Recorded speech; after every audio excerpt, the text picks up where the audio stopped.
اعوذ باللہ من الشیطان الرجیم بسم اللہ الرحمن الرحیم. عزیزان من، آج نومبر 1980 کی 7 تاریخ ہے اور درس قرآن کریم کا آغاز سورہ الزمر سے ہو رہا ہے. 39ویں سورت 39 ابتدا ہوتی ہے تنزیل الکتاب من اللہ العزیز الحکیم. قرآن کریم ایک ضابطہ حیات ہونے کی جہت سے جہاں منفرد ہے، وہاں اس کے اندر جو الفاظ استعمال کیے گئے ہیں وہ بھی ایک منفرد حیثیت رکھتے ہیں. اصل میں جسے ہم کہتے ہیں قرآن کریم، وہ الفاظ ہی کا تو مجموعہ ہے. وہ الفاظ بھی منفرد ہیں، تعلیم منفرد ہے اس کی، پیغام منفرد ہے اس کا، حقائق منفرد ہے اس کے، جو الفاظ اس کے لیے چنے گئے ہیں وہ خود منفرد ہے. یہی تنزیل کا لفظ جو آیا ہے، نازل ہونا جو ہے، ہم نے تو کبھی ان چیزوں پہ غور نہیں کیا. غور کرنا تو ہم پہ حرام قرار دے دیا گیا. خدا کی طرف سے نازل شدہ کتاب، منزل من اللہ، یہ الفاظ ہم بولتے چلے جاتے ہیں، کبھی کھڑے ہو کے سوچتے نہیں کہ اس کے معنی کیا ہیں. یہ لفظ کیوں استعمال ہوا ہے قرآن میں؟ نزول قرآن کیا معنی ہے؟ اور یہ وہ الفاظ ہیں کہ جو در حقیقت میں نے کہا ہے نا کہ جو انفرادیت ہے اس کی، یہ الفاظ اس کو اسٹیبلش کرتے ہیں. وحی کے لیے یہ الفاظ استعمال ہوئے ہیں. اب علمی دنیا والے وہ اس کو اپریشیٹ کر سکتے ہیں کہ یہ کیا لفظ استعمال کیا گیا ہے. انسانی علم، وہ اس کا طریق حصول کوئی بھی ہو، انسانی علم جو ہے اس میں انسان کی اپنی محنت، کاوش، کسب اور ہنر، صلاحیت، قابلیت، فکر، غور، تدبر، یہ ساری چیزیں شامل ہوں گی. انسان کی اپنی، پھر وہ علم حاصل کر سکے. یہ جتنی چیزیں ہیں وہ انسان کے اپنے اندر ہوتی ہیں. انہی صلاحیتوں سے کام لیتا ہے تو وہ علم حاصل کرتا ہے. تعلیم کے ذریعے ہو، تدریس کے ذریعے ہو، مطالعہ کے ذریعے، مشاہدہ کے ذریعے، تجربہ کے ذریعے اس کے اندر یہ چیز ہونی چاہیے. آپ کہتے ہیں اس کو کہ صاحب یہ پڑھ ہی نہیں سکتا، سمجھے اس میں یہ ذہن ہی نہیں ہے اس کا، اس میں یہ قابلیت ہی ہے نہیں اس چیز کے، تو تم ایسے نہیں سمجھ سکتے، تم میں اس کی صلاحیت، تم میں اس کی صلاحیت نہیں ہے. کوئی اس کے اندر چیز ہوتی ہے جس سے علم حاصل ہوتا ہے. انسانی علم جو ہے کہیں بھی ہو، کسی نوع کا ہو، کسی زمانے کا ہو، بڑی سے بڑی شخصیت کا بھی ہو، اس میں یہ چیز ہوگی کہ اس کے اندر کوئی چیز تھی. اس طرح میں اسے سبجیکٹو کہتے ہیں. اندر سے خود لفظ ایجوکیشن کے معنی ہوتے ہیں اندر سے کسی چیز کو باہر لانا. یہ جو ہمارے ہاں تعلیم کو ایجوکیشن کہتے ہیں نا، یہ ایجوکیشن نہیں ہے، یہ انفارمیشن ہے. یہ ایجوکیشن کے معنی انسان کی اندرونی صلاحیتوں کی نشو و نما کرنا، اس کے اندر جو کچھ ہے اسے باہر نکالنا. بہرحال علم انسانی کے متعلق یہی چیز ہے، وہ کبھی ہو، کبھی ہو، کتنا بڑا جینیس ہو، اس کے اندر سے کوئی چیز آتی ہے. وہی ایک منفرد اور مستثنیٰ ذریعہ علم تھا کہ جس میں سے اس کے اندر سے یہ چیز نہیں ہوتی تھی. یہ حصول علم کا یہ ذریعہ نہیں تھا، باہر سے کوئی چیز آتی تھی، بالکل منفرد، کسی اور کے لیے یہ بات نہیں ہوتی. خارج سے ایک چیز آتی تھی، آبجیکٹو بھی جسے آپ کہتے ہیں ہمارے یہاں. اس میں اس کے اپنے جو کچھ اس کے اندر ہے، محنت، کاوش، کسب و ہنر، فکر، تدبر، شعور، کسی چیز کا دخل نہیں تھا. وہ تو خارج سے آ رہی ہے، جسے کہیں اوپر سے اتر رہی ہے. اب یہ دیکھیے، یہ جو تصور ہے وہی کا، اس تصور کے لیے یہ ایک لفظ کہ یہ وہ علم ہے جو اسے باہر سے آتا ہے، اس کے اندر سے باہر نہیں آتا، یہ وہی ہے۔ یہ جو ہے نازل ہونا، اب اس کا ترجمہ کیا کیا جائے گا؟ انگریزی زبان میں بھی وحی کے لیے ریولیشن کا لفظ انہوں نے کیا ہے، ریویلڈ ٹو دی، اس کے معنی ہوتا ہے پردہ کشائی کرنا، پردہ اٹھا دینا۔ ریویل کے معنی پردہ ہوتا ہے، ریویلیٹ کے معنی ہوتا ہے پردہ اٹھا دینا۔ تو وہ اس کے معنی یہ ہیں کہ وہ چیزیں تو پہلے موجود تھیں، پردہ پڑا ہوا تھا، اس کے سامنے سے وہ پردہ اٹھا دیا۔ اس میں شبہ نہیں کہ وہ بھی خارجی علم کی حیثیت رکھتی ہے وہ چیز، لیکن وہ پہلے ان چیزوں کو وہاں موجود ہونا جو ہے یہ تو ضروری ہے۔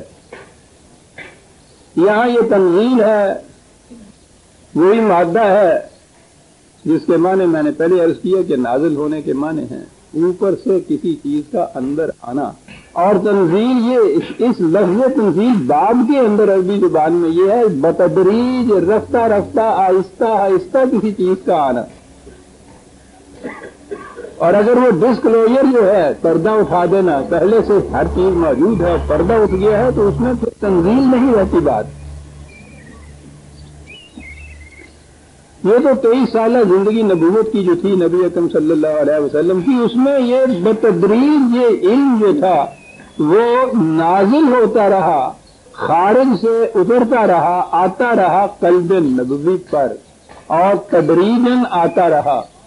اب یہ ہوا یہ نزول، اور اس کی طرف اس کے لیے لفظ تنزیل، اس کا ترجمہ کون سی زبان کر سکے گی؟ اس لیے کہ زبانیں تو انسانی تصورات کے لیے بنتی ہیں، اور یہ ایک تصور ہی انسانوں سے ماورا ہے۔ کسی زبان میں اس کے لیے لفظ نہیں مل سکتا، انسپریشن اس کا لفظ نہیں ہے، ریولیشن صحیح مفہوم نہیں دے رہا۔ تو جو ریولیشن یا ریویل چیز تھی اصل میں عیسائیوں کے ہاں ان کے تصوف کی چیز تھی، اس کے لیے کشف ہے ہمارے ہاں لفظ، وہ جو ہمارے ہاں تصوف میں آتا ہے کشف اور الہام جسے کہتے ہیں۔ الہام انسپریشن ہے، اور کشف جو ہے ہمارے ہاں وہ چیز ہے کہ جو ان کے ہاں ریولیشن تھی۔ یہ وہی تو ایک عجیب، ایک منفرد قسم کا میں نے کہا ہے نا کہ ایک تصور ہے، لفظ ہی اس کے لیے یہی آ سکتے تھے۔ اور یہ جو لفظ ہے پھر نازل ہونے میں کتنی عجیب چیز ہے، کن چیزوں کے لیے خدا نے کہا نازل ہوتی ہے۔ آسمان سے اس نے کہا کہ ہم پانی نازل کر، بارش نازل ہوتی ہے، زمین پہ آتی ہے، اس میں زمین کو ذرہ بھر کسی قسم کا دخل نہیں ہوتا، اس کے اوپر جو آسمان سے وہ پانی نیچے آتا ہے، یہ ہوتا ہے نزول جسے کہا جاتا ہے۔ خدا کا ایک قانون ہے جس کے مطابق وہ بنتی ہے بارش، وہ جن کے لیے وہ بارش برستی ہے ان کا اس میں کوئی کسی قسم کا دخل نہیں ہوتا، برستی ہے۔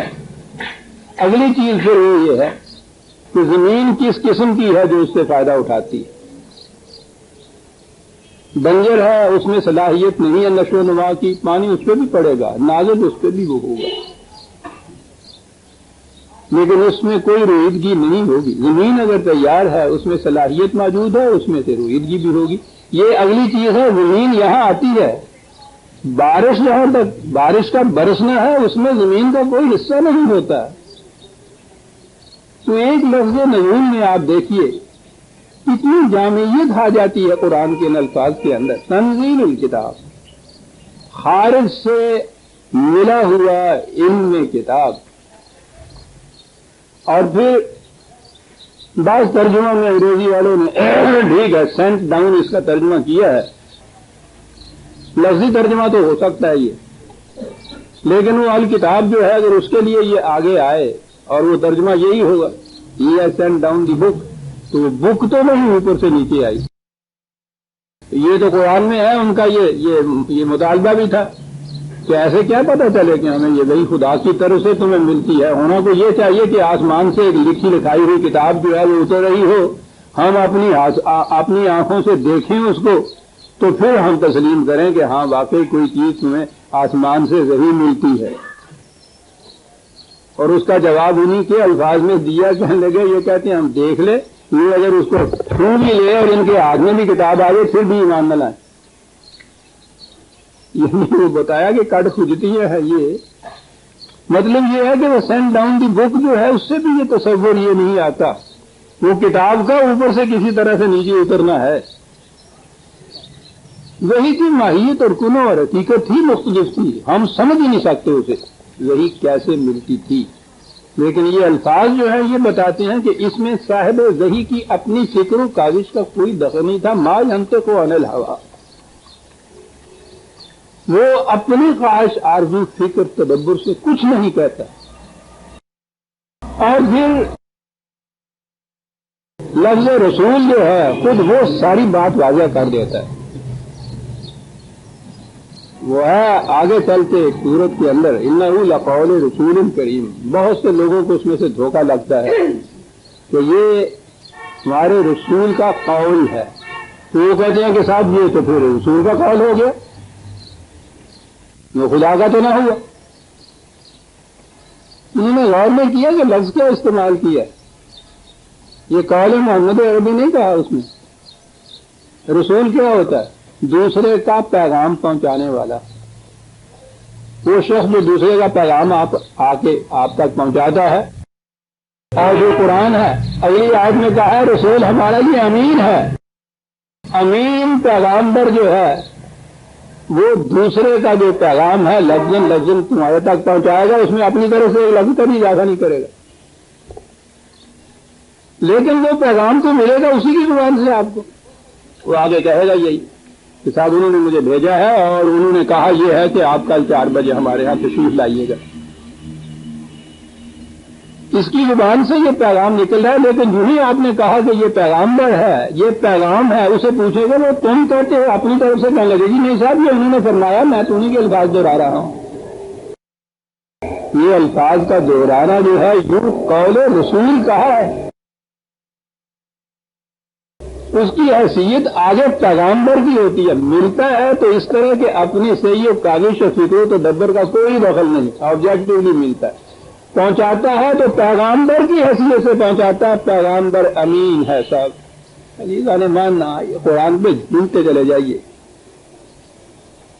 وہ ایک لفظ رسول نے بہت صاف کہا تھا، خاص طور پہ جب امین بات کہا تو یہ تو ہر وقت کی بات ہو گئی. ملے گا تو وہ زبان محمدی سے ہی، زبان نبوت سے ہی الفاظ، لیکن وہ اس کے الفاظ نہیں ہوں گے. وہ کسی اور کے الفاظ تم تک پہنچا رہا ہے اور امین ہے. اس میں کسی قسم کی خیانت نہیں کرتی. یہ ہے وہی خدا کی طرف سے ملا تو نبوت، جس کو یہ ملا ہے اس نے آگے پہنچایا تو رسالت. اب خدا کا کلام ہم تک بیان ہی پہنچ گیا. اس کی وساطت سے پہنچا، جس کی وساطت سے پہنچا نہ تو اس کو ملنے میں کوئی اپنا دخل، نہ پہنچانے میں اپنا کوئی اس میں دخل. کیا طریقہ ہے کلام خداوندی کا انسانوں تک آنے کے لیے؟ یہ جو طریقے علم تھا خدا سے ملنا اور آگے پہنچانا، یہ تھی وہی، یہی تھی نبوت. یہ ہے جو ختم ہوئی ہے. اب یہ ذریعہ علم باقی نہیں رہا. خدا کے پیغام جو اس طرح سے انسانوں کے لیے تھے وہ محفوظ ہو گئے، غیر متبدل ہو گئے، قرآن میں درج کر دیے گئے. اور اس کے بعد یہ ذریعہ علم نہیں رہا. یہ جتنا کچھ یہ ہوتا ہے نا کہ یہ کشف ہوتا ہے، الہام ہوتا ہے، اولیاء اللہ کو یہ سارا کچھ ہوتا ہے، سب خلاف قرآن ہے. وہی ایک ایسی چیز تھی کہ جس میں اس کو اپنا دخل نہیں ہوتا تھا، خارج سے ایک چیز علم کی ملتی تھی. اس کے بعد باقی ذرائع علم وہی ہے انسانوں کے لیے، خواہ کتنے ہی مرتبے کا انسان کیوں نہ ہو جائے. ذرائع علم اس میں وہی ہے کہ اس کی اپنی کاوش کا دخل ہوگا، اپنی فکر کا دخل ہوگا. وہی نہیں ہو سکتی. خدا کی طرف سے وہ علم نہیں ہو سکتا. کشف و الہام سب خلاف قرآن طریقے. تمام یہ ختم نبوت کے دروازوں کو توڑنے کے ہیلے. وہ ذریعہ علم ختم ہو گیا. وہی ہے نبوت جسے کہتے ہیں. وہ پیغام جو زبانی ملتا تھا نبی اکرم صلی اللہ علیہ وسلم کی وساطت سے، وہ لکھا گیا اور محفوظ کر دیا گیا. تو تنزیل الکتاب یہ ضابطۂ قوانین خدا کی طرف سے بتدریج خارجی طریق سے آبجیکٹولی، جس میں اس رسول کی اپنی کاوش اور فکر کا کوئی دخل نہیں ہے، یہ ملا، اور کتاب کی خصوصیت عزیز اور حکیم جو ہے اس کی طرف سے دو چیزیں اکٹھی، یہ قرآن کریم ہی کا اعجاز۔ عزیز عربی زبان میں ہمارے ہاں تو یہ عزت کا لفظ ریسپیکٹ کے لیے بولا جاتا ہے نا، تعظیم کے لیے بولا جاتا ہے، اس کے معنی تعظیم نہیں ہوتی، اس کے معنی اقتدار ہوتا ہے، قوت والا ہوتا ہے، کیونکہ ہر صاحب اقتدار جو ہے وہ اپنی عزت کراتا ہے، اس لیے اس کے معنی عزت کے تعظیم ہو گئے، ورنہ اصل معنی اس کے اقتدار کے ہی ہے۔ بات بڑی صحیح ہے، وہ اقتدار والے سے اقتدار لے لیجئے، پھر پوچھئے کون عزت کرتا ہے اس کو، پھرتے ہیں میر خال کوئی پوچھتا نہیں، تو وہ آپ دیکھیے عربوں کے ہاں بڑی عجیب قوم تھی، ایک ہی چیز میں کہ اقتدار کے معنی ہیں عزیز کے یا عزت کے، تعظیم کے معنی اس لیے ہے کہ وہ تعظیم کراتا ہے اپنی، جب وہ عزت ختم ہوتی ہے اس کی یا وہ اقتدار، تو تعظیم تو پھر رہتی نہیں ہے۔ بہرحال عزیز کے معنی ہے صاحب اقتدار، اور دنیا میں دو چیزیں اکٹھی کبھی نہیں ہوتی تھی، اقتدار اور ریزن۔ صاحب اقتدار جو ہے قوت جس کے پاس ہے، اور وہ پھر العزیز ہے، یعنی وہ کہ جس کے سوا کسی دوسرے کو اقتدار ہے ہی نہیں، وہ آمر و مطلق آج جس کا کہتے ہیں، جسے کہتے ہیں، یوں کہہ لیجیے آج کی اصطلاح میں، اسے تو ضرورت ہی نہیں ہوتی کہ کوئی ریزن دے اپنے کسی حکم کے لیے، اس نے تو حکم دینا ہے، کیوں کہ وہ مسئول ہی نہیں ہے، پوچھا جائے کہ یہ کیوں حکم دیا ہے آپ نے، یہ تو انتہائی گستاخی ہوگی ان کے حضور میں، پھانسی پہ لٹکا دیں گے، آپ کیوں پوچھ رہے ہیں، کیوں نہیں پوچھا جاتا۔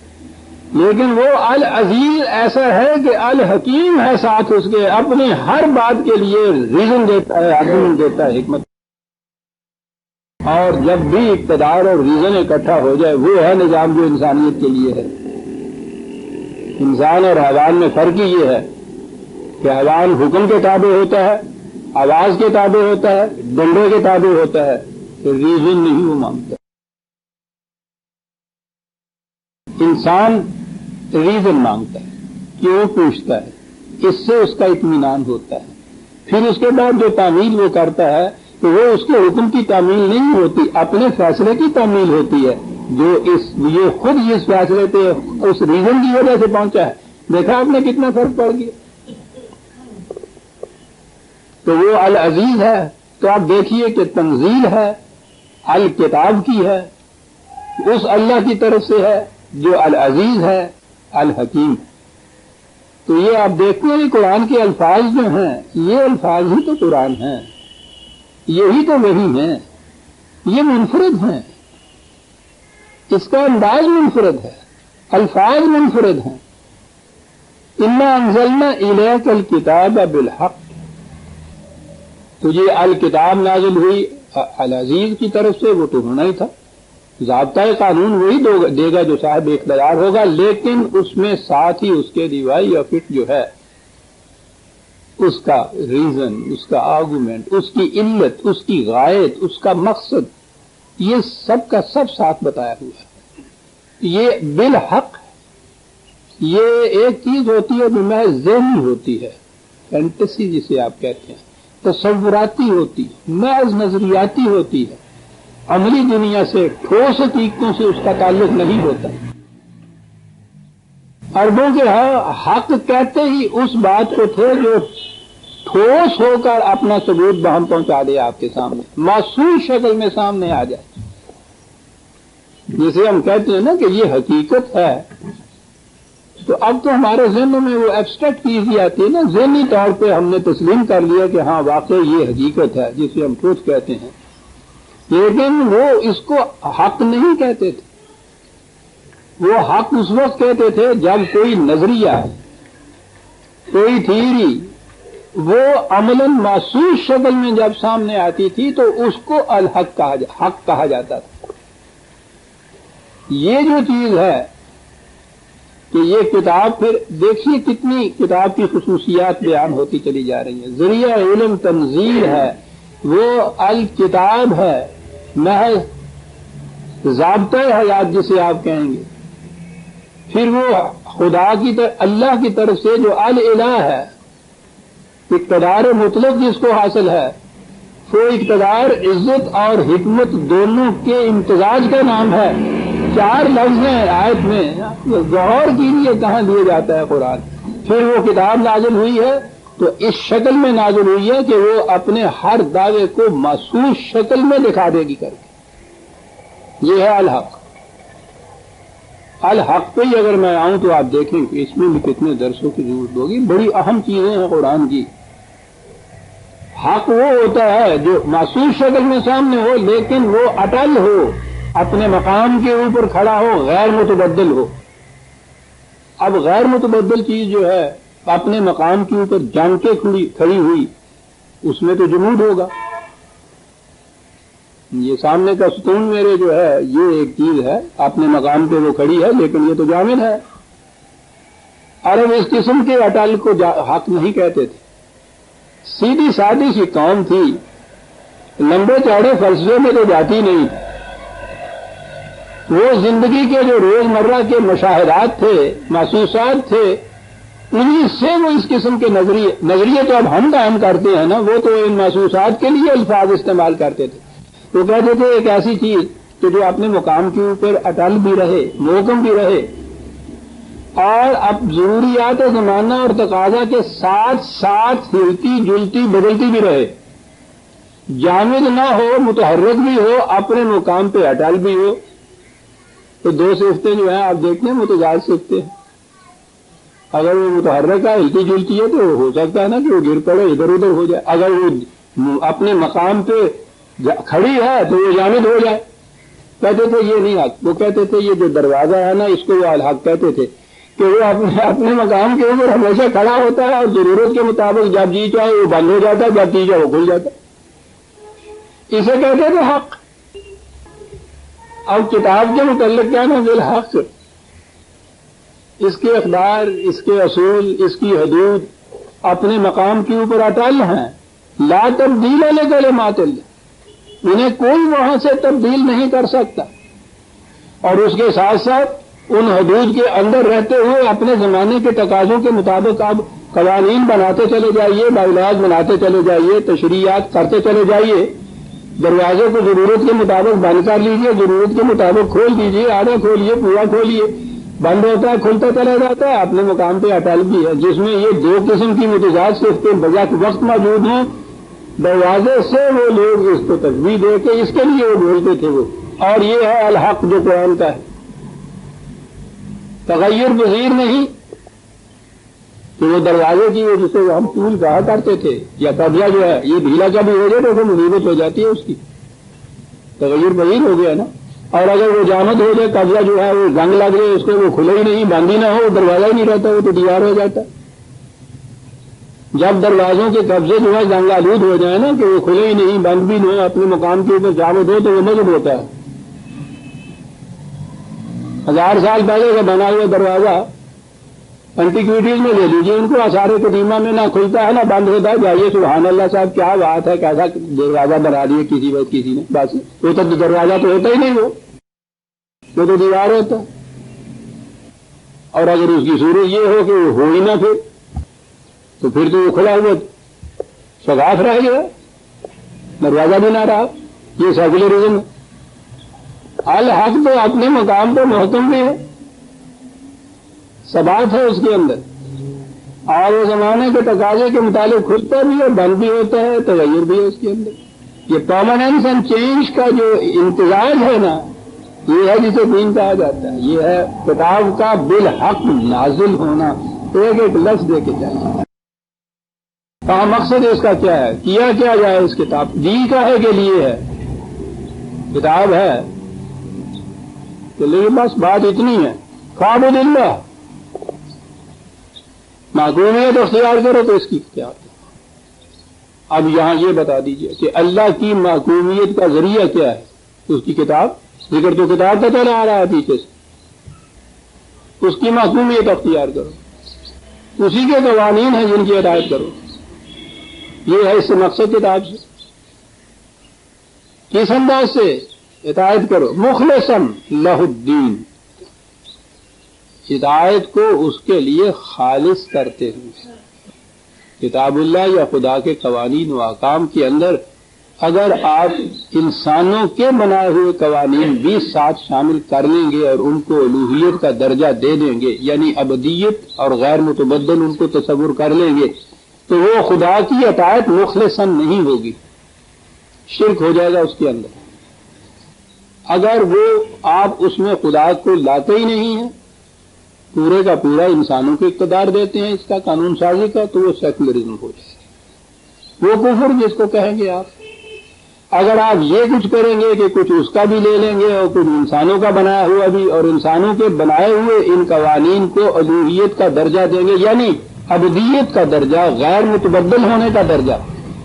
یہ خصوصیت صرف خدا کے قوانین کو ہے. اگر انسانوں کے قوانین کو بھی آپ نے یہ درجہ دے دیا تو یہ شرک ہوگا، ان کو خدا بنا لیا. قرآن میں جب یہ کہا گیا، اعتراض کیا گیا اہل کتاب کے اوپر، یہودیوں پہ خاص طور پہ، کہ تم نے اپنے احبار و رہبان کو انداز من دون اللہ بنا رکھا ہے، اپنے علماء اور مشائخ کو خدا بنا رکھا ہے. تو ان میں سے ایک عیسائی تھے، وہ مسلمان ہو گئے تھے صحابی میں سے، صحابہ سے. انہوں نے کہا رسول اللہ سے کہ میں تو خود عیسائی تھا، کل ابھی مسلمان ہوا ہوں، ہم ان کو خدا تو نہیں، ہم ان کو بنا رہے تھے، ہم ان کی پرستش تو نہیں کر رہے تھے. یہ کیا کہا ہے اللہ تعالیٰ نے؟ آپ نے کہا کیا یہ واقعہ نہیں ہے کہ وہ جس چیز کو حلال قرار دیتے ہیں تم اس کو حلال سمجھتے تھے، جسے حرام قرار دے دیتے تھے حرام سمجھتے تھے؟ کہنے لگے ہاں بات تو یہی تھی. تو کہنے لگے یہی تو خدا بنا لینا، یہ تو خدائی اختیار ہے نا صرف، کہ اس کے حرام کیے ہوئے کہ حرام اس کے حلال کیے ہوئے، تو حرام اگر اس کے ساتھ آپ ان کو بھی ملا لیتے ہیں، کہا اسی کو تو خدا بنانا کہتے ہیں، اور یہی تو شرک ہے. یہ فرقہ بندی کو جو شرک اس نے کہا ہے تو اس کی بنیاد یہ ہے. فرقے الگ ہوتے اس وقت ہیں جب ایک سورس یا ایک ذریعہ یا ایک ضابطہ جو ہے اس کی اطاعت ہر ایک نہ کرے. یہ کسی کی ایک کی اور کی کرے، یہ اور کی کرے، وہ اور کی کرے، یہ امام ابو حنیفہ کی کرے، وہ شافعی کی کرے، یہ حنبل کی کرے، یہ بخاری کی کرے. جب ان کی شروع کی آپ نے دیکھے ہوئے تو قرآن نے کہا یہ شرک ہے. جب ایک کتاب ہو، ایک خدا ہو، ایک حاکم ہو، اسی کے قوانین مانیں گے تو تفرقہ کیسا ہوگا؟ ہو نہیں سکتا. مانتے ہیں نا اب ایک authority keep to the left, بائیں طرف چلو، کہیں فرقہ ہوتا ہے؟ چلتے ہو نا سب کے ساتھ ایک ہی سائڈ میں، بنتا ہی نہیں ہے فرقہ. اگر آپ اس سے سرکشی برتتے ہیں، خلاف ورزی کرتے ہیں تو وہ تو جرم کی بات ہے، اس کی سزا. اگر سرکشی بولتے ہیں تو نہیں یہ غلط ہے، ہم تو کیپ ٹو دی رائٹ کی طرف چلیں گے، یہ بنا ایک فرقہ، یہ ہوئی بغاوت. کوئی حکومت بھی اس کو برداشت نہیں کر سکتی کہ آپ اس کے قانون کے بالمقابل ایک اور قانون بنا لیں. یہ بنتا ہے فرقہ، یہ بنتا ہے، ہر فرقہ بنتا ہے کسی نہ کسی شخصیت کے قوانین کی اطاعت کرنے سے، جسے فرقہ کرتے ہیں. ان کو غیر متبدل قرار دینے سے یہ درجہ الوہیت ہو گیا. یہ صرف خدا کے قوانین جو ہیں ان کو جو آپ فاصلہ کہ وہ غیر متبدل ہیں، بدل نہیں سکتے. یوں ہی کسی اور کو آپ نے وہ خصوصیت دے دی کہ جو صرف خدا کے لیے ہے، وہ خدا کے مقابل میں انداز من دون اللہ ہو گئے، ارباب من دون اللہ ہو گئے، اور یہ شرک ہو گیا. مخلصا لہ الدین، ایک ایک لفظ فاعبد اللہ مخلصا لہ الدین. کہا ایک رسول سے کہا کہ یہ ہم نے تمہیں بات کہی ہے، الاؤ اعلان کر دو اس چیز کا کہ للہ الدین الخالص، اعلان کر دو. لوگوں سے کہہ دو کہ کائنات میں تم دیکھو کہ الدین الخالص کس طرح سے کائنات کے اندر جاری ہوتا ہے.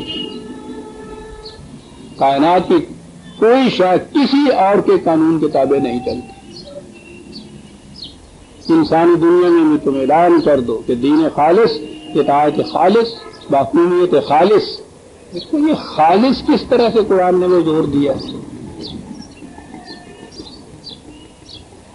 الدین الخالص والذین اتخذوا من دونہ اولیاء، اسے چھوڑ کے جو دوسروں کو اپنا حاکم اور مطاع بنا لیتے ہیں، جن کی اطاعت کرتے ہیں، جن کی فرما برداری کرتے ہیں. اور یہ زیادہ اطاعت کا زور جو ہے قرآن کریم نے احبار اور رہبان جو وہاں کہا ہے اس میں علماء بھی آتے ہیں اور یہ پیران طریقت جو ہے ہمارے ہاں کے وہ بھی آتے ہیں. تو اس زمانے میں یہ عیسائیت میں اور ایران کی مجوسیت میں یہ تصور بہت زیادہ تھا. خود یہودیوں کے اندر بھی یہ چیز آ چکی ہوئی تھی، ان میں بھی علماء بھی تھے اور اس کے ساتھ زیادہ ان کے یہاں کا مشائخ کا زور تھے، یہ پیروں کا جسے ہم کہتے ہیں. یہ سب چیزیں ہمارے وہیں سے آئی ہوئی ہیں. تو ان سے جب کہتے تھے کہ صاحب یہ آپ ان لوگوں کی پرستش کرتے ہیں، ان لوگوں کو خدا بنا رہے ہیں، یہ سب وہ کہتے تھے. آج بھی جو کہتے ہیں لا نعبدهم الا لیقربونا الی اللہ زلفی، کہتے تھے نہیں ہم ان کی پرستش نہیں کرتے، ہم کی پوجا نہیں کرتے ہیں، ہم تو ان کے ذریعے سے خدا تک پہنچنا چاہتے ہیں. آپ نے دیکھا آج بھی یہی کہتے ہیں سب. معرفت و خداوندی کے لیے مرشد کا ہونا نہایت ضروری ہے. یہ وسیلہ ہے خدا تک پہنچنے. خدا کہتا ہے کہ جب کوئی بندہ مجھے پکارتا ہے میں اس کی پکار کا جواب دیتا ہوں، انہیں قریب، میں تو اس کی شارت سے بھی قریب ہوں. یہ کہتے ہیں نہیں تو پوڑیاں لا کے چڑھنا پڑتا. وسیلے کے بغیر تو پہنچ نہیں سکتا نا خدا کا. اور یہ سارے وسیلے ہیں، ہم ان کو نہیں خدا بناتے. یہی وہ کہتے تھے، یہ بھی یہی کہتے. عزیزان من، جب تصور پرستش کی جگہ اطاعت اور محکومیت کا آ جائے اور روز آفتہ خداوندی آپ کے پاس، تو پھر وسیلے کا سوال کیا ہے؟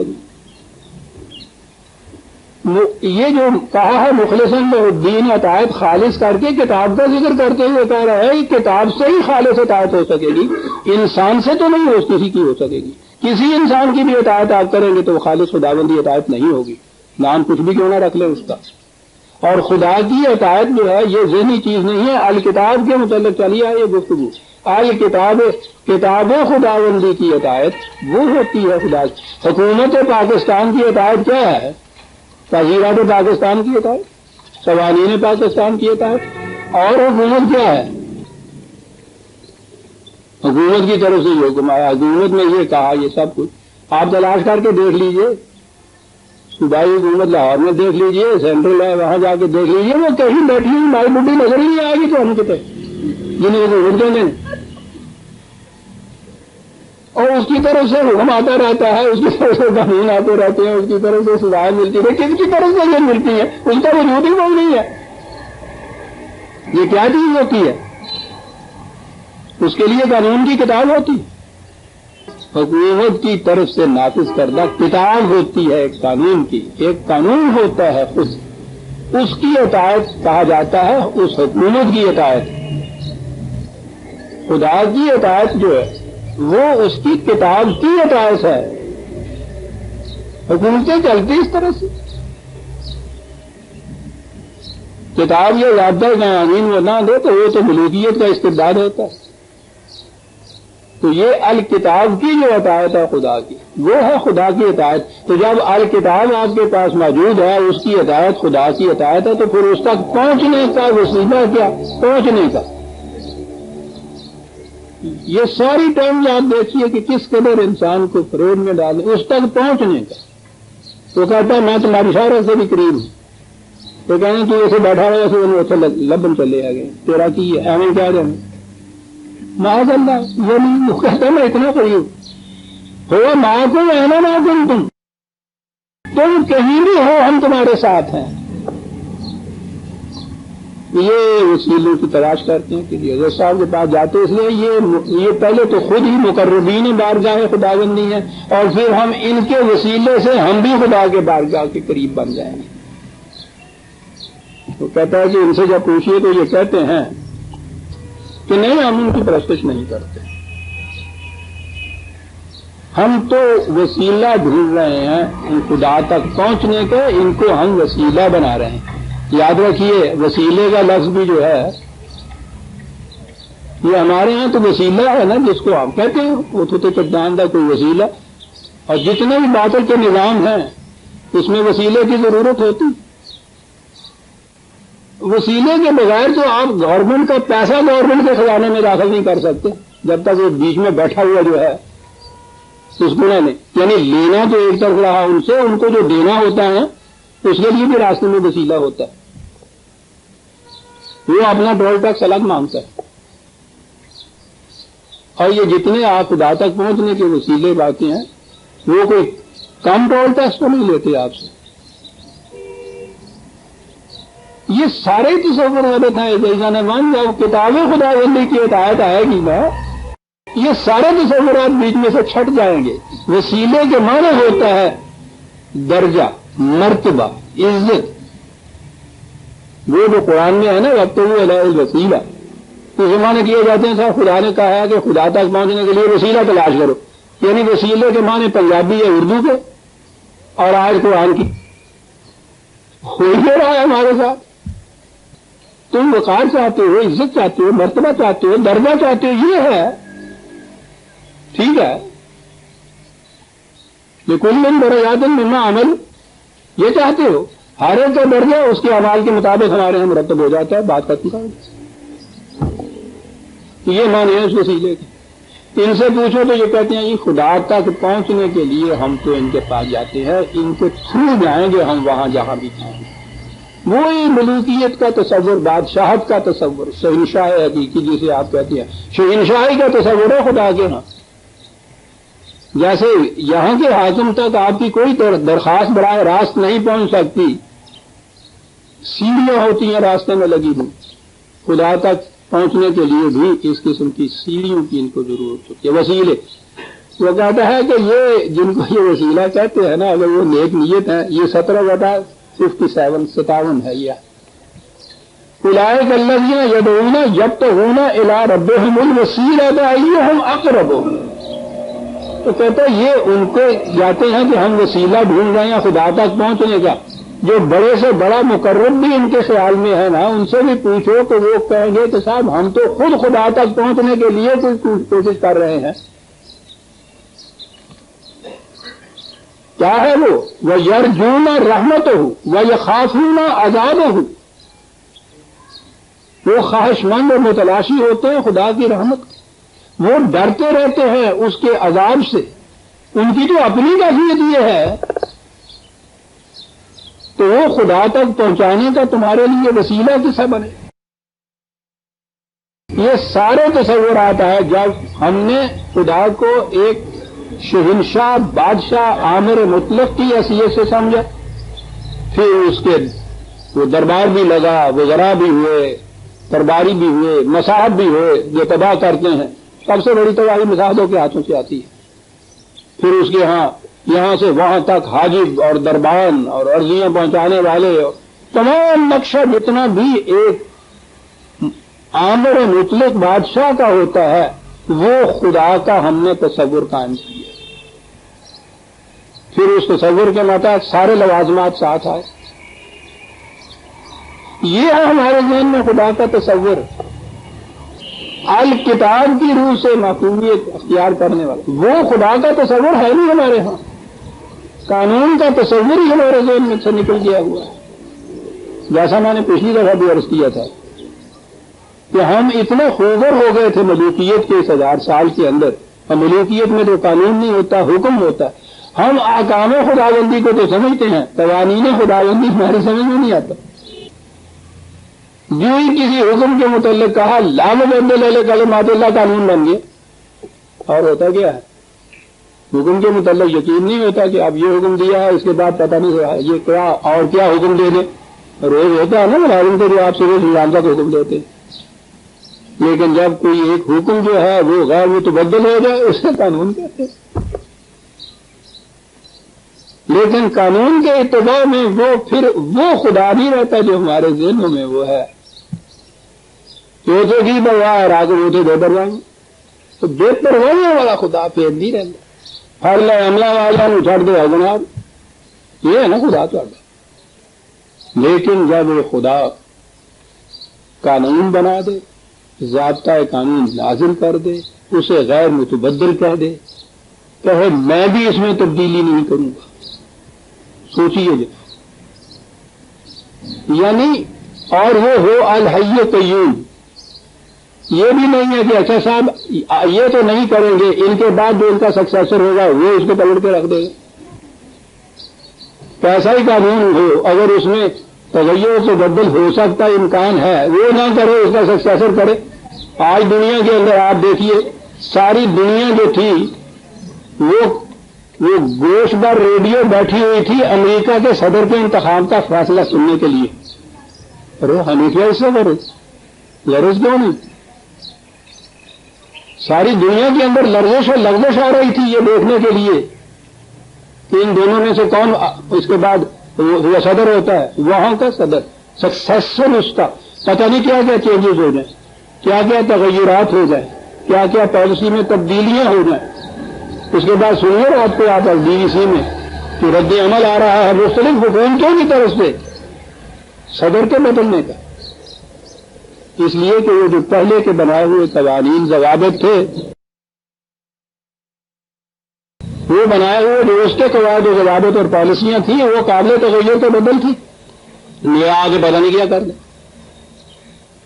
تو وہ کہ جس نے بدلنا نہیں، جس نے مرنا نہیں، جس کو ابدیت ہے، اس نے اپنے سارے احکام کہہ لیجئے ان کو منضبط کر کے آپ کو کتاب کی شکل میں دیا اور کہہ دیا کہ ان میں ہم بھی تبدیلی نہیں کریں گے، لا تبدیلا بھی کہا، لا مبدلہ بھی کہا، تبدیلی نہیں ہوگی، کوئی ان کو تبدیل کر نہیں سکے گا۔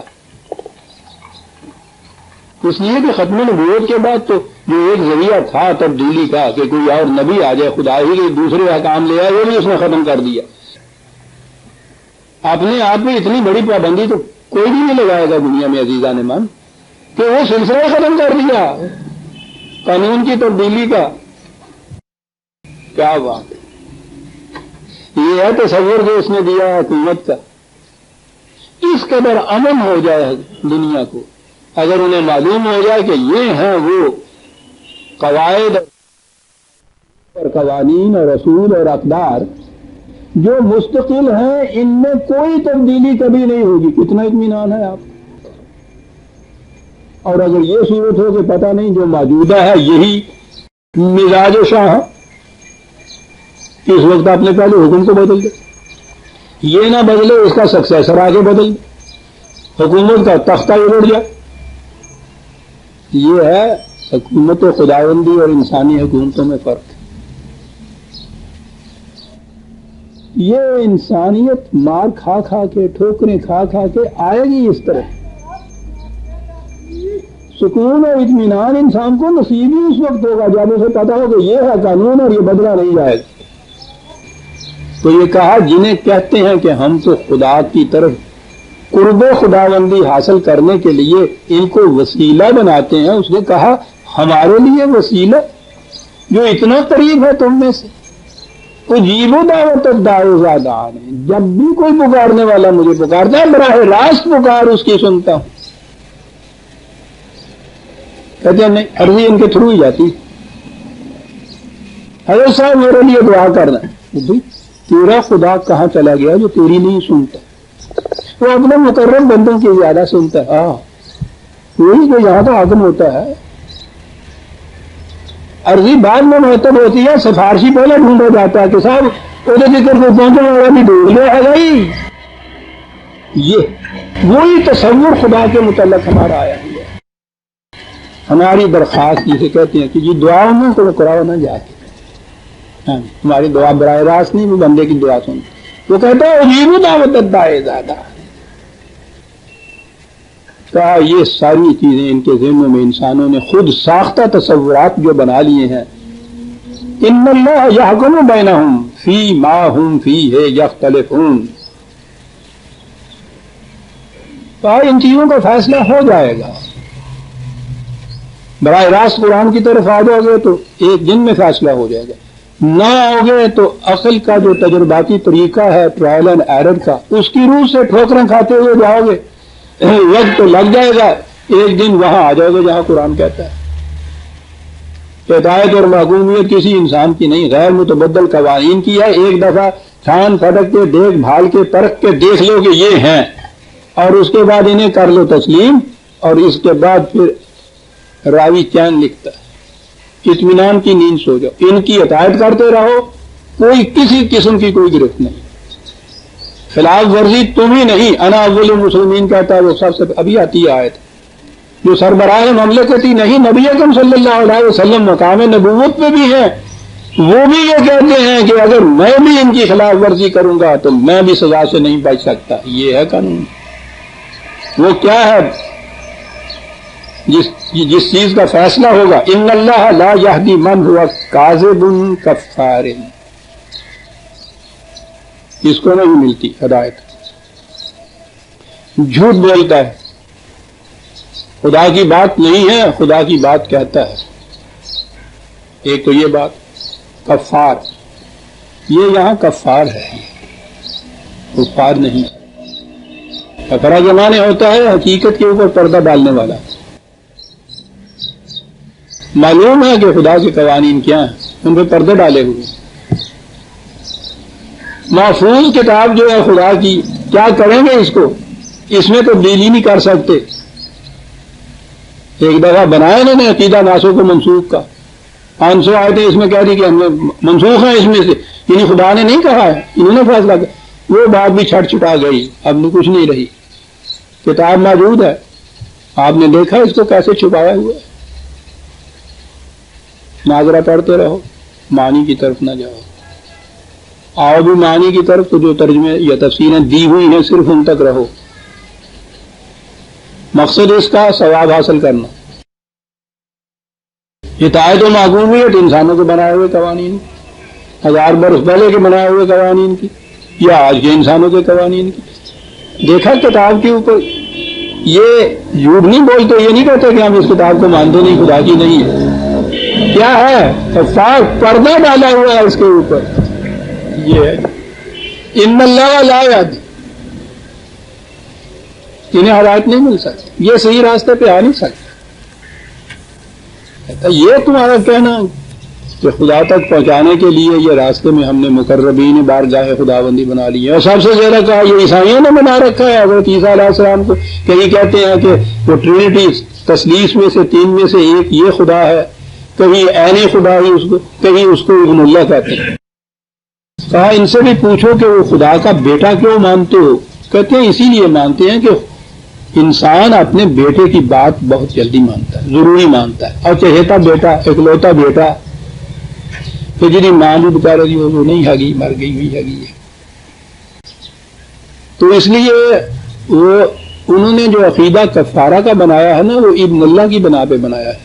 پہلے خدا کا چہیتا بیٹا بنایا اس کو، پھر چہیتے بیٹے پہ پھانسی پہ چڑھایا، پھر اس کا خون بہا جو تھا وہ خون بہا انسانوں کے گناہوں کے کفارے کی شکل میں. کہ انہوں نے ہمارے گناہوں کا کفارہ دے دیا ہے، اس لیے ان کو یہ بنایا مقرر، اور اس سے یہ عقیدہ کیا کہ ہمارے گناہوں کا کفارہ مل گیا. کہا کہ لو اراد اللہ ان یتخذ ولدا لاصطفى مما یخلق ما یشاء. عجیب انداز ہے اس کتاب کا. یہاں کہیں کسی کی طرف سے تھوڑی سی شگفتگی، تھوڑا سا طنز آتا ہے نا، یہ بھی ذرا سا نازک سا طنز اس کے اندر حزب ملی جس کو کہتے ہیں، اس میں جواب دیتا. کہتے ہیں کہ یہ کہتے ہیں کہ انہوں نے حضرت عیسیٰ کو اپنا بیٹا بنا لیا. کہا ذرا سوچو تو صحیح کہ اگر ہم نے کسی کو بیٹا بنانا ہوتا تو یہ تکلف کہ ایک کنواری لڑکی بیچاری اس کو پہلے حمل ٹھہرایا جائے، تو پہلی چیز تو یہی سوچو تو صحیح کہ ایک جوان کنواری جس کی شادی نہیں ہوئی اس لڑکی کو جو حمل ٹھہر جائے تو آپ پوچھو کہ اس بیچاری کی حالت کیا ہو. یہ تو آج تم نے عقیدہ بنا لیا نا کہ وہ خدا کا بیٹا تھا، وہ کیسے ثابت کرے گی کہ یہ خدا کا بیٹا ہے؟ اور دوسری جگہ خدا نے خود کہہ دیا کہ یہ کہتے ہیں کہ یہ خدا کا بیٹا ہے، اور کہا ان سے پوچھو ہماری بیوی کون سی تھی جس کا یہ پھر یہ بیٹا ہوا. کبھی بیویوں کے بغیر بھی بیٹا ہوا کرتا. حضرت مریم کو خدا کی بیوی نہیں کہتے، یہ عجیب چیز. کہا ذرا پوچھو ان لوگوں سے کہ یہ اس طرح سے جو ناک کو ہاتھ لگانے والی بات ہماری طرف منسوخ کر رہے ہیں کہ ایک عورت کے بطن سے ایک لڑکا ہم پیدا کریں اپنا بیٹا، اس کے لیے مصیبت کے ثابت نہ کر سکے، ان کی کیفیت کہ وہ اس کو ہماری بیوی نہ بنائیں. تو کہا اگر ہم نے بیٹا ہی صرف بنانا ہوتا ہے تو جو کائنات کو ہم عدم سے وجود میں لے آئے ہیں ان میں سے ایک کاکا ساڈے بنانے سے بنایا جاتا. یہ نہیں سانو سارے پاپڑ بولنے پہنے سن. اور وہ دیکھیے تو صحیح نا، کہا یہ ٹھیک ہے ہم نے تو اپنا بیٹا بنا لیا، اس بیچاری کے ساتھ کیا گزرا یہ کوئی نہیں سوچتا. ہاں ایک ہی لفظ ہے سبحانہ. وہ ان تمام خرافات اور اباطیل سے بلند ہے، دور ہے، وہ ماورا ہے ان سے. سبحانہ. تم اس لیے بناتے ہو ان کے یہ مقربین اور وزراء اور مصاحبین اور اس کے بیٹے کہ یہ اس کے لیے باعث تقویت بنے، اسی لیے بناتے ہیں نا. بیٹا صاحب پیری ہوتا ہے، باپ کی تقویت کا موجب بنتا ہے. یہ سارے اس کے مصاحب، یہ سارے جتنے بھی ہیں ان سے مل کے حکومت قائم ہوتی ہے. اللہ الواحد القہار. واحد کا لفظ کہاں آیا ہے؟ وہ اکیلا اتنی قوتوں کا مالک ہے کہ کائنات میں کوئی اس کی سرتابی نہیں کر سکتا. واحد القہار. یہ وزیر اور مصاحب اور صاحب اقتدار اور اس کے تک پہنچانے والے مقربین، یہ اس کے بیٹے اور سب تصورات. سبحان سبحان، ایک لفظ دور، بہت دور ان چیزوں سے. وہ واحد القہار. قہار آ گیا یہاں لفظ. ہمارے ہاں لفظ قہر، اور قہر سے بھی سے یہ مبالغے کا صیغہ قہار. قاہر بھی وہ ہوتا ہے جو قہر والا ہو، اور اس کے بعد عربی زبان کے اندر یہ سپرلیٹو جس کو کہتے ہیں قہار. تو خدا کے متعلق یہ قہر کے معنی غلبہ اور قوت کے ہی ہوتے ہیں. العزیز کہا اس نے قانون کے پیچھے اگر قوت نافذہ نہ ہو کہ جو قانون شکنے کرے اس کی گرفت ہو سکے، وہ قانون نہیں ہوتا، واز ہوتا ہے. کہتے چلے جاؤ. یہ جو ہے نا قرآن میں کہ یہ مومن کا امر بالمعروف نہی عن المنکر یہ کرتے ہیں. امر بالمعروف حکومت خداوندی پرانی حکومت کے متعلق الذین مکناہم فی الارض ہے. انہیں حکومت دیں گے تو یہ معروف کا امر بالمعروف، امر کے معنی حکم دینا ہے، نہیں روکنا ہے قانون کے ذریعے سے. جن چیزوں کو قرآن نے جائز قرار دیا ان کا حکم دیں گے، جن سے اس نے ناجائز قرار دیا ان سے روکیں گے قانون کے لیے. تمکن فی الارض، اسٹیبلشمنٹ حکومت کے ذریعے سے، وہ نہیں. یہ ہمارے ہاں جتنے مولوی صاحبان یہ واعظ ہیں نا، یہ سب اپنے آپ کو کہتے ہیں امر بالمعروف نہیں ہے، نیل مرکن کا فریضہ ادا کر رہے ہیں. کیسے کر رہے ہیں؟ واعظ کر رہے ہیں. اور بابا خدا واسطے میں نے ساری تو نہیں دسیا آئے گا بھی ایسا نہ کریا کرو. نہیں کرتے جاؤ تھی اپنی گوٹ پہ پہنا. چلو جی فریضہ امر بالمعروف نہیں ہے، نیل منکر ہو رہا ہے. آسان نہ ہو تو کلیمی ہے کار بے بنیاد. پینلٹی کلاس اگر نہ ہو کسی قانون کے اندر تو وہ قانون نہیں ہوتا، یاد رکھو. اور پینلٹی کلاس کو نافذ کرنے والی قوت اگر پیچھے نہ ہو تو پھر بھی وہ قانون نہیں ہے. یہ جو قوت نافذہ جس کو آپ کہتے ہیں نا، کسی دیکھنا ایک حکم کو کہ اس کی تعمیل ہو رہی ہے، یہ ہے وہ قوت جسے قہر کہتے ہیں کہ جو اس سے سرتابی بڑھتے پھر وہ اس سرتابی برتنے والے کی گردن کو مروڑ سکے، کلائی کو مروڑ سکے، جھکا سکے اس کو قانون کے سامنے. یہ ہے قانون، یہ ہے وہ قہر جس کے خدا کا قہار کہا جاتا ہے. اور یہ ہوتا ہے اس کا غلبہ، تسلط، اقتدار قانون شکن کے خلاف. قانون کے تبعیت کا اتباع کرنے والوں کو تو یہ کہتا ہے لا خوف علیہم ولا هم يحزنون، ان کو کسی قسم کا ڈر ہی نہیں. یہ ہوتا ہے قانون شکن کے لیے. اور یہ ضروری تھی اگر مجرمین کو ان کے جرم پہ گرفت کرنے والی کوئی قوت نہ ہو، اسے لالیسنس کہتے ہیں نا. پھر جو شریف انسان ہے اس معاشرے کے اندر، ان کے اوپر زندگی، ان کے اوپر سانس لینا عجیرن ہو جاتا ہے. مجرم اور ظالم کی کلائی موڑنا، گرفت میں رکھنا ان مظلوموں کی دعائیں لینے کے لیے ہو. کیا بات ہے قرآن کریم میں، کس انداز میں، بڑے خوبصورت انداز ہے. کون سی بات اس کی خوبصورت نہیں ہے. ذکر چلا آ رہا ہے ان اقوام کا کہ انہوں نے یہ سرکشی برتی، انہوں نے یہ جرم برتا، انہوں نے یہ خلاف ورزی کی. ہم نے وارننگ دی، تنذیر دی، آگاہ کیا، بتاتے رہے ہو تباہ ہو جاؤ گے، ہو ختم ہو جاؤ گے. بالکل نہ مانے. جب یہاں تک نوبت پہنچ گئی، انتہا تک آب سر گزشت، 6/45 فَقُطِعَ دَابِرُ الْقَوْمِ الَّذِينَ ظَلَمُوا، وہ قوم جو ظلم پہ اتری ہوئی تھی اس کی جڑ کاٹ دی ہم نے.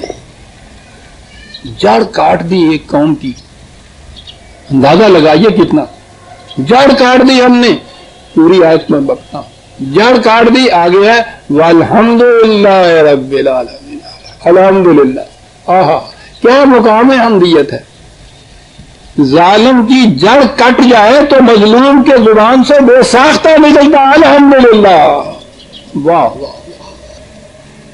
خدا اپنے لیے نہیں کہہ رہا کہ تم میرے متعلق کہو کہ تو بہت بڑا بادشاہ ہے. نہ، آج ظالم کی جڑ کاٹ دی ہم نے اور مظلوموں کے زبان سے وقت بے ساختہ نکلا کہ الحمدللہ. یہ ہے قہاریت اس کی. ظالم کی جڑ کاٹنا. مظلوم کے حق کے اندر یہی اس کی قہاریت جو ہے. اس کے حق کے اندر، مظلوم کے حق کے اندر انتہا درجے کی رافت اور شفقت. اقبال نے جو بندہ مومن کو کہا ہے جو خدا کی صفات کو اعلی حد بشریت اپنے اندر رکھتا ہے، قہر بھی اس کا ہے اللہ کے بندوں پہ شفیق. خوب یہ شخص وہی بات جو میں نے ابھی عرض کی ہے. تو یہ قہر کے معنی یہاں آ گئے صاف. قہر بھی اس کا ہے اللہ کے بندوں کو شفیق. ظالم اور جابر و مستبد کے حق کے اندر جو اس کی آہنی گرفت ہے، جو اللہ کے بندے شریف انسان بستے ہیں ان کے حق میں یہ شفقت. یہ ہے وہ چیز کہ جس کو قہار کہا گیا. اور پھر الواحد القہار کہا کہ وہ واحد کیا کافی نہیں ہے اس کے لیے جس کی کیفیت یہ ہے کہ خلق السماوات والارض بالحق، سلسلہ کائنات الحق پیدا کیا. میں نے ابھی عرض کیا تھا کہ حق کے اندر یہ چیز ہے کہ وہ اپنے مقام کے اوپر ثابت بھی ہو، اسٹیبلش بھی ہو، اور پھر وہ اس میں اس قدر تغیر بھی آتا چلا جائے ساتھ کے ساتھ کہ وہ جامد نہ کھڑا ہو اس کے لیے. اب یہ دیکھیے کہ خلق السماوات والارض بالحق جو کہا، آپ دیکھیے گا کہ قانون جو ہے وہ تو غیر متبدل ہے جو کائنات میں چل رہا ہے. تغیر کی یہ صورت ہے. اگر یہ قیامت تک کے لیے دن ہی دن رہتا، کبھی رات نہ آتی، سو ہی نہ سکتے. یہ تبدیلیاں جو ہیں موسموں کی، ہواؤں کی، پانیوں کی، یہ نہ ہوتی کتنا جامد ہوتا، بور ہو جاتا انسان. یہ تخلیقی کائنات کا سلسلہ ہی نہ چل سکتا اگر اس کے اندر یہ تغیر نہ ہوتا. الحق جو ہے، اب دیکھیے کہ قانون فطرت اپنے مقام کے اوپر تو غیر متبدل، لیکن اس کے اندر آپ دیکھتے ہیں تبدیلیاں اور تغیرات کیسے آتے چلے جاتے ہیں.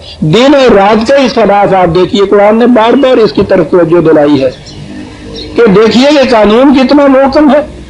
سورج کبھی یہ کسی دن نہیں کہتا کہ صاحب رات میں جاگتا رہا ہوں آج تھوڑا سا اور سو لینے دیجیے.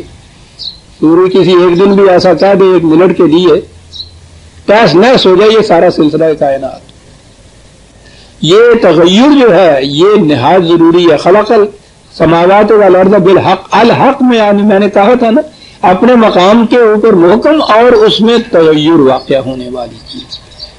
سنیے اگلے لفظوں میں کیا بات کہی. بات تو اختلاف لال و نہار کی تھی کیونکہ یہ وہ مثال ہے جو ہر ایک کے سامنے ہے. ہم روز اس تغیر کو دیکھتے ہیں.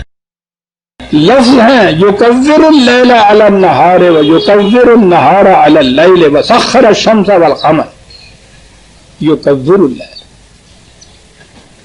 اب تو ہمارے ہاں پگڑی ہوتی ہی نہیں. پہلے پگڑی گئی تھی ٹوپی آئی تھی پھر وہ ٹوپی گئی تو ٹنڈی آ گئی. چلیے رہا کھٹکانا چوری کا دعا دیتا ہوں. لیکن وہ جو پگڑی تھی وہ قرآن وہ مثال یہ دے رہا ہے دن اور رات کے اختلاف کی گردش کو سمجھا رہا ہے اس زمانے کے 1400 سال پہلے کے بدوؤں کو کہ یہ جو ہے گردش کے اندر یہ چیز رہتے ہوئے تبدیلی کیسے ہوتی چلی جاتی ہے. کہا کہ دن رات کے سر پہ پگڑی لپیٹتا ہے رات دن کے سر پہ پگڑی لپیٹتی ہے. کیا بات ہے. گردش کا تصور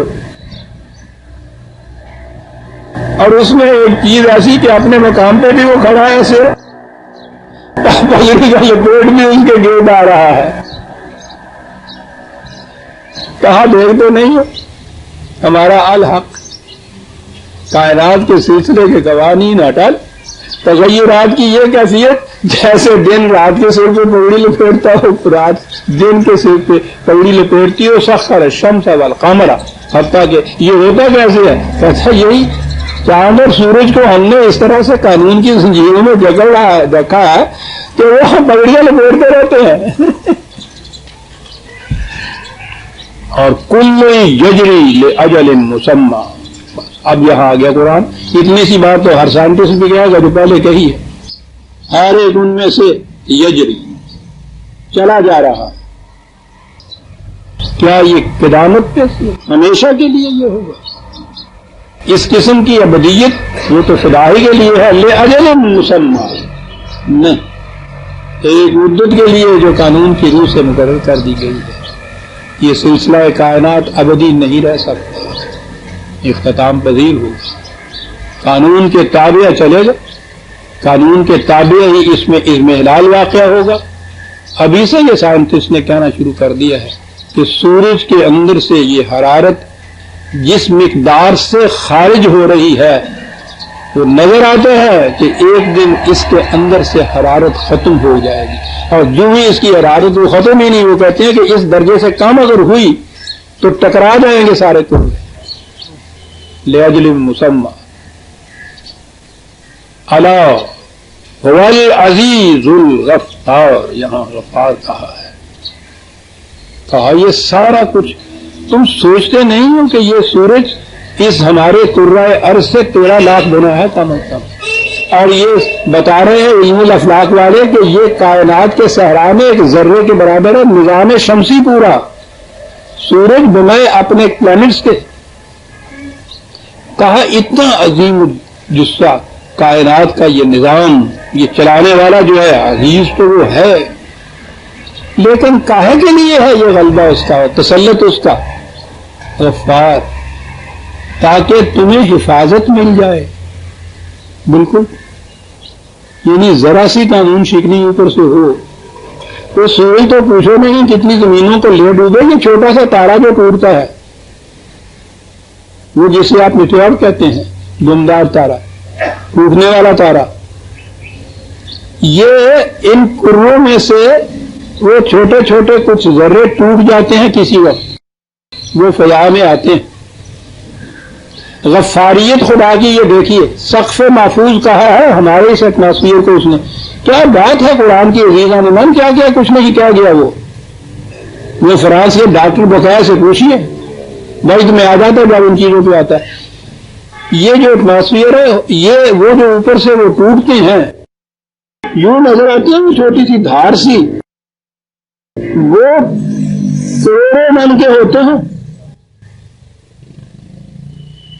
ان میں سے اگر کوئی ایک بھی سیدھا آ گرے یہاں کیا پوچھیے نہیں کیا ہو. یہاں سے وہاں تک درمیان میں یہ اتنے میلوں کا ایٹماسفیئر بنایا ہے, اس کو سقف محفوظ کہا ہے. وہ چھت جو تمہاری حفاظت کرتی ہے وہ جب اس کے اندر آتے ہیں تو اس کے اندر وہ ایک سائنس کی وہ ہے قائد قانون, اس گردش کے اندر وہ پستے اس طرح سے ہیں کہ وہ ریت کے ذرے ہو جاتے ہیں, اس سے بھی کم درجے کے ذرے. اور یہ وہ ذرے ہیں جن کی وجہ سے روشنی سورج کی آپ تک آتی ہے. روشنی براہ راست کسی چیز تک آ ہی نہیں سکتی, وہ کوئی کسی چیز کو چمکاتی ہے تو وہ پھر آگے آتی ہے. یہ ہیں اتنے بڑے کروں کے ٹکڑے جو ٹوٹتے ہیں. کہا یہ جو ہم نے ان کو اپنے قانون کی زنجیروں میں جکڑا ہوا ہے وہ ہماری یہ جو غلبہ ہے وہ عزیز جو کا الغفاریت کے لیے ہے. تم محفوظ رہو. اور دیکھو ہمارے ہاں جب بخشنے والا اس کا ترجمہ کیا انجوڑ چیز آ جاتی ہے کہ اس لیے مسخر کیا چاندوں ستاروں کو تاکہ وہ تمہیں بخش دے. غفور. اب آیا پھر انسانوں کی دنیا کی طرف آیا. یہ تو خاصی کا آیات تھی نا. خلقکم من نفس واحدۃ ثم جعل منها زوجها. یہ چیز انسان کی تخلیق یہ اس سے پہلے بڑی تفصیل سے آ چکی ہوئی ہے. اب راستے میں تو یہ قرآن بھی ان کی طرف اشارہ کرتا ہوا آگے بڑھتا ہے. اگر میں بھی پھر تفصیل میں چلا جاؤں گا تو وہ درس جو ہے اسی محور کے گرد گھومتا چلا جائے گا, آگے ہم بڑھ نہیں سکیں گے. اس لیے ہر بار اس کی تفصیل میں نہیں جاؤں گا. یہ جو آج سائنس کا انتہا ہے کہ زندگی کی ابتدا ایک لائف سیل سے ہوئی ہے, جرثومہ حیات سے, ایک واحد جو تھا اسے قرآن نے نفس کہا. ہم کیا سمجھ سکتے تھے اس کو, ان سائنٹسٹ نے ہمیں سمجھایا. اس میں سے اسی میں سے تم جوڑا بنے تو وہ سنگل جو لائف سیل ہے وہ یوں کہیے ہماری اصطلاح اردو ادبی اصطلاح میں جو سے نمود سے وہ پھٹتا ہے تو اس میں سے جو دو ٹکڑے ہوتے ہیں. میں عام الفاظ میں بات کر رہا ہوں, سائنس کی تو بات ہے. ان میں سے ایک جو ہوتا ہے وہ جسے کہتے ہیں آپ مؤنث ہوتا ہے, ایک مذکر ہو جاتا ہے, ایک دوسرے کا جوڑا ہو جاتا ہے وہ, اور پھر سلسلہ آگے بڑھتا ہے. پہلا وہ نفس واحدہ, پھر اس میں سے اس کا یہ جوڑا. اب آنکھوں دیکھی بات ہو رہی ہے یہ سائنس کی. وہ میں نے جو کہا ہے کہ وہ واقعہ جو ہے وہ ان آیات کے اوپر آ کے وجد میں آیا ہے کہ یہ کیا چیز 1400 سال پیشتر یہ کہہ گیا ہے قرآن. یہ بات اس سے پیشتر ہماری سمجھ میں بھی نہیں آ سکتی تھی, لیکن ہم نے کیا کیا بجائے اس کے کہ کہیں کہ صاحب یہ بات ابھی سمجھ میں نہیں آتی, افسانے ہم نے لیے دورات کے نفس واحد تو ہو گیا بابا آدم, وہاں سے سلسلہ کر. یعنی یہ مشکل تھا انسانی ذہن کے لیے. وہ یہ کہتا کہ آج تو ہمیں پتہ ہے کہ عورت اور مرد کے باہمی جنسی اختلاط سے آگے ایک بیٹا پیدا ہوتا ہے. پہلا انسان کیسے پیدا ہو گیا جب نہ کوئی پہلے مرد تھا نہ عورت تھی, تو اس کو کسی طرح سے انہوں نے مٹی کا ایک پتلا بنانا تھا. ذہن انسانی کا تراشیدہ ہے یہ, اور اس پہ غصے ہونے کی بات نہیں ہے. ہم آپ بھی اس دور کے اندر ہوتے ہیں نا جب ابھی سائنس نے یہ ترقی نہیں کی تھی, تو ہم بھی شاید یہی کچھ مانتے. فرق صرف یہ ہے کہ وہ لوگ اپنی ان حقیقتوں کو ابدی حقائق سمجھ رہے ہیں قرآن کے, جو قابل تغیر و تبدل نہیں ہے. بس یہ غلطی ہے. ورنہ حقائق جو ہیں وہ تو جوں انسان کا علم ترقی کرتا اوپر جائے گا, قرآن میں مضمر حقائق ان سے پردے اٹھتے چلے جائیں گے. قرآن نے خود کہا ہے کہ ہم انفس و آفاق میں اپنی نشانیاں بے نقاب کرتے چلے جائیں گے. ہر نشانی کے بے نقاب ہونے پہ یہ حقیقت تمہارے سامنے آئے گی انہ الحق کہ قرآن نے واقعی سچ کہا تھا. تو اس طرح سے ہم نے تمہاری تخلیق کی ابتدا کی. اور پھر یہ انسان کی ابتدا نہیں، یہ زندگی کی ابتدا ہے. مختلف ادوار میں سے زندگی گزری. دابا، رینگنے والے، چلنے والے، 4 پاؤں پہ، 2 پاؤں پہ، اڑنے والے، یہ سارا قصہ جو ہے اسی میں چلا آ رہا ہے سارا. وَأَنزَلَ لَكُم مِّنَ الْأَنْعَامِ ثَمَانِيَةَ أَزْوَاجٍ. دیکھو یہ انزلہ کا لفظ پھر آیا کہ جس میں تمہاری ہنرمندی کا دخل نہیں تھا کہ کس طرح سے ہم نے یہ حیوانات میں سے آگے پیدا کرنا شروع کیا، ان کی نسلوں کو آگے بڑھایا، انسانوں کی نسلوں کو آگے بڑھایا. دیکھیے جس میں انسان کے فکر کی کاریگری نہیں ہے. یہ بنے بنائے ہوئے قانون ہے، ہم سمجھ سکتے ہیں ان قوانین کو، بنا نہیں سکتے تھے ان قوانین کو. تو جو انسان کے بنائے ہوئے نہیں ہیں اس کے لیے یہ لفظ پھر نزول کا لفظ آتا ہے وہاں. یہ انعام، یہ عربوں کے ہاں یہ انعام جن کو ہم کہتے ہیں نا مویشی، وہ 4 ہی قسمیں ان کی وہ کہا کرتے تھے، اونٹ، بکری، گائے اور بھیڑ. تو ان 4 کو انعام کہتے تھے، مواشی کہتے تھے. اور ان میں سے جوڑا نر اور مادہ تو یہ 8 ہو گئے. 8 ازواج. آگے بڑھے پھر یخلقکم فی بطون امہاتکم خلقا من بعد خلق. کیا بات ہے! ان آیات کو لے کے وہ کہتی ہے سائنٹسٹ کہ یہ کسی انسان کا کلام نہیں ہو سکتا. یہ رحم مادر کے اندر یہ تخلیقی مدارج میں سے گزارنا جو ہے، یہ خلق من بعد خلق، اس میں تمہیں کتنے ہی مدارج میں سے ہم نے گزارا، تب کہیں جا کے یہ کیفیت پیدا ہوئی کہ انسانی بچہ جو تھا وہ آیا. اور المصور بھی تھا، اس نے اس کو فارم بھی دی، یہ آیا. رحم مادر میں فی ظلمات ثلاث. یہ کون کہہ سکتا تھا اس زمانے میں؟ آج کے اناٹمی والے ہمیں بتا سکتے ہیں. 3 تاریکیوں کے پردے. ان 3 پردوں میں یہ جو غائرہ کا علم ہے، یہ میں تو اس کا ماہر نہیں ہوں، ان کی پہنچائی ہوئی معلومات ہی ہم تک ہیں، ہم براہ راست نہیں جانتے. 3 پردوں کے متعلق یہ بھی کہا جاتا ہے کہ یہ سکن پیٹ کے اوپر کی، پھر ڈایافرام جو دوسرا اندر ہوتا ہے، پھر وہ رحم کا ایک پردہ. 3 بعض یہ کہتے ہیں کہ خود رحم کا پردہ بھی 2 جھلیاں ہوتی ہیں. میں نہیں کہہ سکتا ان میں کیا ہے، لیکن بہرحال 3 ہی ہیں. تاریکیوں کے پردے، ان تاریکیوں کے پردے کے اندر مختلف مراحل میں سے گزار کے، تخلیقی مراحل میں سے گزار کے اس نے تمہیں پیدا کیا. ذالکم اللہ ربکم، او یہ ہے تمہارا رب. پہلے اللہ صاحب اقتدار، اور اس کے بعد ربکم نشو و نما دینے والے تمہیں. یہ نشو و نمائی ہے نا، جو ایک لائف سیل سے انسان کی شکل میں پہ کر آ کے نمودار ہو جاتا ہے. ربکم لہ الملک. اب بھی نہیں تم مانتے کہ بادشاہت، ملوکیت، اقتدار وہ صرف اس کے لیے ہی ہے، کسی انسان کے لیے نہیں ہوتا. انسان تو سب ان مراحل میں سے گزر کے پیدا ہوتے ہیں. تو ایک انسان کو حق کیسے ہو سکتا ہے کہ دوسرے انسان کے اوپر اپنا حکم چلا لے؟ لہ الملک. بات یہی آخر میں آتی ہے کہ کسی انسان کو حق حکومت حاصل نہیں ہے. کہا ہے اپنا حکم انسانوں میں چلاتے ہو، اپنے حکم کے تحت انسان پیدا کر کے بتاؤ. اپنے حکم کے ماتحت خود ہی ہمیشہ تک زندہ رہ کے تو ذرا بتاؤ. اور پیدا کرنا تو ایک طرف رہا. لہ الملک لا الہ الا ہو، اس کے سوا کسی کا اقتدار نہیں. فانا تصرف. اس قسم کے دلائل و شہادات کے بعد پھر کہاں تم پھرتے جا رہے ہو؟ کدھر جا رہے ہو پھر تم؟ کیا بات ہے؟ فانا تصرف.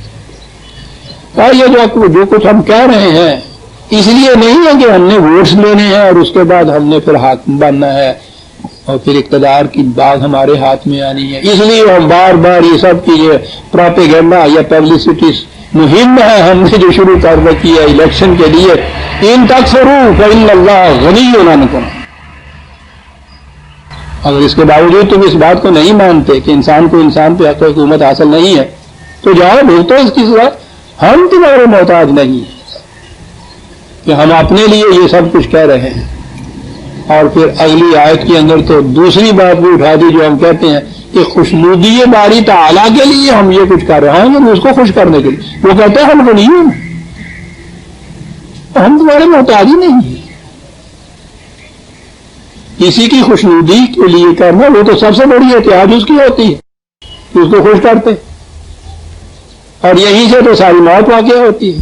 اس کو خوش کرنے کے لیے جو کوئی یہ مسائل کرتے ہیں اسی میں تو خود اپنا بیڑا گرک کرتے ہیں اس کا کرتے ہیں قوم کا کرتے ہیں خوش کرنے کے لیے.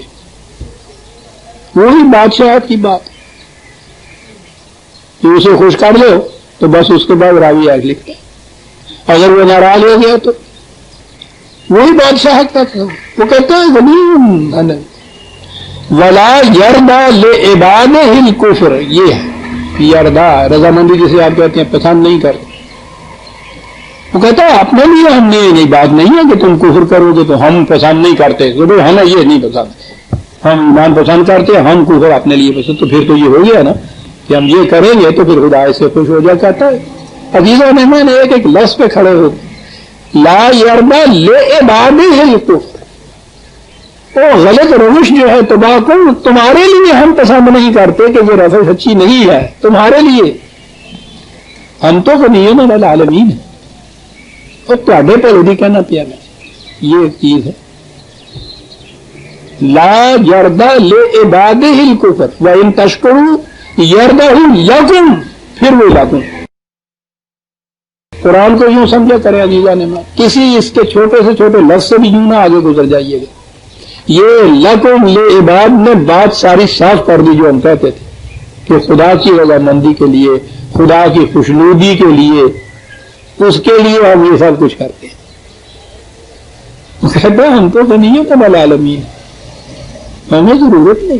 خوشنودی اور ناراضگی تو انسانی جذبات کا نام ایسا ہے خدا تو اس سے ماورا ہے. ہم یہ جو چیز ہم کہتے ہیں کہ کفر نہ اختیار کرو ہم اپنے لیے نہیں کہتے تمہارے لیے کہتے ہیں کہ سینکیاں نہ کھاؤ مر جاؤ گے. تم سینکیاں کھاؤ گے تو میں تو نہیں مر جاؤں گا. نہ سینکیاں کھاؤ مر جاؤ گے. تو سینکیاں اگر تم نہیں کھاتے تو یہ نہیں کہ آپ نے مجھے خوش کر دیا اپنی زندگی کا سامان دام پہنچا دیا. کھا لیا تو یہ نہیں کہ میں ناراض ہو جاؤں گا خود مر جاؤں گے. میں نے عرض کیا تھا نا کہ وہ جو کہتا ہے لاکھ نے مجھے تم بتا دو کہ اس قوم نے اپنے لیے خدا کس قسم کا تجویز کر رکھا تھا میں اس قوم کی ساری تہذیب تمدن معاشرے سب بتا دوں گا. یہ خدا ہے عزیزان من جو قرآن نے ہمیں دیا ہے. صرف خدا کا تصور یہ اگر قرآنی آپ کے یہاں قائم ہو جائے تو پوچھو نہیں کتنا بڑا انقلاب آ جائے آپ کے. یہ ہے جسے خدا پر ایمان کہتے ہیں. ماننا ہی نہیں میں خدا کو مانتا ہوں. خدا کا ایک تصور ہے اسی تصور کے ماتحت پھر انسانی دنیا کے نظام کا تصور قائم ہوتا ہے. ولا تزر وازرۃ وزر اخرى تمہارے ہی لیے یہ میں کہہ رہا ہوں اس کے مطابق چلو گے تم بچ جاؤ گے خلاف ورزی کرو گے تم تباہ ہو جاؤ گے. اور قانون مکافات ہمارا یہ ہے کوئی بوجھ اٹھانے والا کسی دوسرے کا بوجھ نہیں اٹھاتا. کہا یہ ہے وہ چیز جو ہم چاہتے ہیں تمہارے نظام میں یہ ہو. یہ نہیں کرو گے تو پھر ہر بالا دست اپنا بوجھ تمہارے اوپر لاوے گا. صاحب پوچھتے ہیں صاحب کہ یہ اسلامی نظام کی خصوصیات کبریٰ کیا ہوں گی. وہ یہ ہوں گی لا تزر وازرۃ وزر اخرى کوئی بوجھ اٹھانے والا کسی دوسرے کا بوجھ نہیں اٹھائے گا. نہ کوئی کسی دوسرے پہ جبر کرے گا کہ میرا بوجھ تم اٹھا کے لے کے چلو. یہاں ہر ایک اپنی ذمہ داری سے شرک کرتا دوسرے کے اوپر اپنی ذمہ داری کو ٹالتا ہے. جو اسے کرنا ہوگا وہ کوشش یہ کرتا ہے کہ فائل دوسرے میز پہ چلی جائے کسی طرح سے. چھوٹے سے میں مثال کے طور پر یہ کہتا ہوں اپنی ذمہ داری کو کوئی نہیں لیتا صاحب. اور پھر یہ چیز کہ جو کچھ مجھ سے غلطی ہوئی ہے میں نہیں بھگتنا ہے، کوئی دوسرا نہیں بھگت سکتا. لا تزر وازرۃ وزر اخرى. اور اگلی چیز جو سورہ نجم میں وہاں آیت آئی ہے، اگلا ٹکڑا اس کا ہے وَلَيْسَ لِلْإِنسَانِ إِلَّا مَا سَعَىٰ. اور انسان صرف اس کا حقدار ہے جس کے لیے وہ محنت کرتا ہے. جو محنت نہیں کرتا اس کا حق کوئی نہیں. معذور ہونا اور بات ہے، وہ معذور کے لیے بھی اس نے کہا ہے حق للسائل والمحروم. جو معذور ہے محنت کرنے سے اس کا حق ہے کہ اس کی ضروریات پوری کرو، اور جو کر سکتا ہے لیس للانسان الا ما سعى. جو محنت نہیں کرتا اس کا کوئی حق ثابت نہیں ہے. لا تزر وازرۃ وزر اخرى ثم الى ربکم مرجعکم فینبئکم بما کنتم تعملون. یہ ذہن میں کہہ لینا کہ ہم جو کچھ کرتے ہیں کوئی پوچھنے والا نہیں ہے، بڑا غلط تصور ہے. خدا اس کا قانون مقافات گھیرے ہوئے ہے، تمہیں آنا ہے تم نے اس کے سامنے، بھگتنے ہیں اس کے نتائج تم نے. اور کس قسم کے تعملون، کس قسم کے کام، کہاں تک وہ جاتا ہے احاطہ اس کا. انہ علیم بذات الصدور. دل میں گزرنے والے خیالات تک کو بھی واقف ہے وہ. اور عمل کی بنیاد تو پڑتی ہی وہ گزرنے والے خیالات سے ہے صاحب. وہاں تک سے وہ گئے انسان. وقت ہو گیا شیخ.